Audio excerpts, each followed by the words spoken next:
बेटा एक्सरसाइज 3.1 का question number 2। If a matrix has 24 elements, what are possible orders it can have? तो देखिए क्योंकि 24 एलिमेंट्स हैं तो हम उसके पॉसिबल ऑर्डर्स क्या लिख सकते हैं।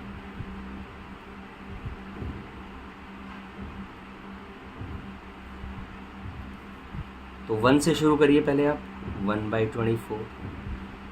अब 2 में देखिए ये आ रहा है टेबल में 2/12। अब आगे देखिए अब 3 में आता है 3/8। 4 में देखिए 5 में आ रहा है कि 24 नहीं, 6 में आ गया क्योंकि 4/6 है ना, तो ऐसे 6/4 हो गया। टेबल में आना चाहिए तो ये आ गया 24। अब आप ऐसे कब तक चलते रहोगे? 7 नहीं आ रहा, 8 में नहीं आ रहा, 8 में आ रहा है, देखो यहाँ पर 8/3 क्योंकि उल्टा घूम गया ना वो, तो यहाँ पर 8/3।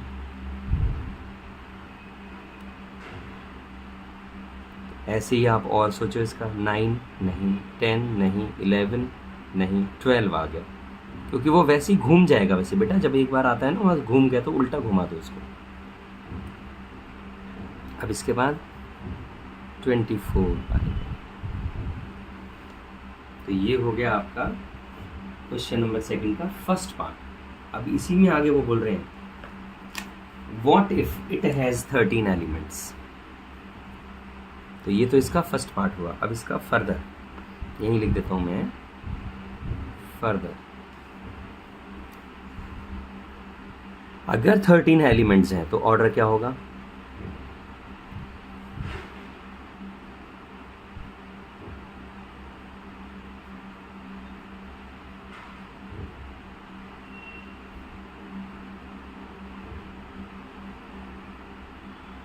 पॉसिबल ऑर्डर क्या होगा बेटा? तो 13 है तो आपको पता है पहले 1 से ही शुरू करो, 1/13। लेकिन 13 और किसके टेबल में आएगा? किसी के में नहीं, 13/1। तो ये आंसर हो गया। तो इस तरह से क्वेश्चन नंबर 2 हमारा खत्म होता है। अब बेटा एक्सरसाइज 3.1 का क्वेश्चन नंबर 3 देखते हैं क्या है वो। If a matrix has 18 elements, what are possible orders it can have? Number of elements कितने हैं? 18। तो possible order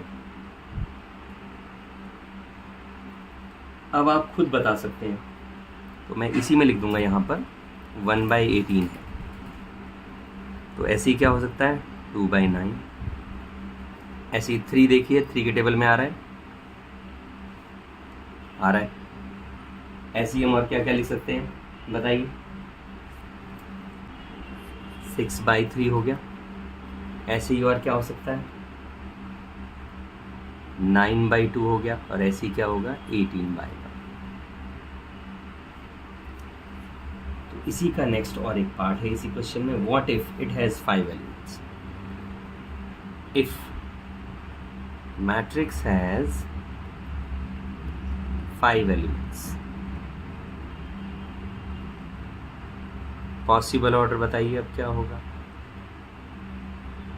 आप खुद बता सकते हो, मुझे मालूम है, 1/5 और 5/1। That's it. Question number 3 the end.